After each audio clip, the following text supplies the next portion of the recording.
আমি এখন যে জায়গাটিতে দাঁড়িয়ে আছি তোমরা দেখতে পাচ্ছ, এটা হচ্ছে আমাদের এলাকায় ঢুকতে এই ঘাটটি ব্যবহার করা হয়। এই ঘাটটা মূলত হাক্কান্দা থেকে মৈদারচর ঘাটে নদী পারাপারের মাধ্যম হিসেবে ব্যবহার করা হয় কালাপাহাড়ি ইউনিয়নবাসীর জন্য। চলো বন্ধুরা, তোমাদেরকে দেখাই। এই ঘাটটিকে কালাপাহাড়ি ইউনিয়নের প্রবেশদ্বার বলা হয়।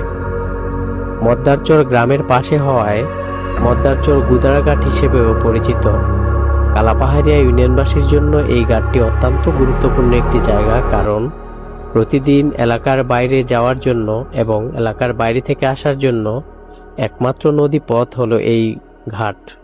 মেঘনা নদী বেষ্টিত কালাপাহাড়িয়া ইউনিয়ন থেকে হাজার হাজার মানুষ প্রতিদিন নদী পারাপার হয়। কালাপাহাড়িয়া ইউনিয়ন থেকে মদ্দারচর হয়ে হাক্কান্দা পারাপারের জন্য সাধারণত প্রতিজন থেকে 10 টাকা করে ভাড়া গুনতে হয়, এবং কেউ যদি চায় যে রিজার্ভ নেবে সেক্ষেত্রে পড়বে 100 টাকা।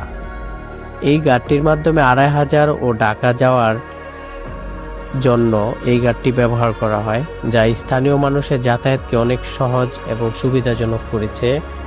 নানা পেশার মানুষ, কৃষক, ব্যবসায়ী, শিক্ষার্থী এই ঘাটটি ব্যবহার করছে প্রতিদিন। তাই এই ঘাটটি অর্থনৈতিক উন্নয়নের জন্য গুরুত্বপূর্ণ একটি জায়গা।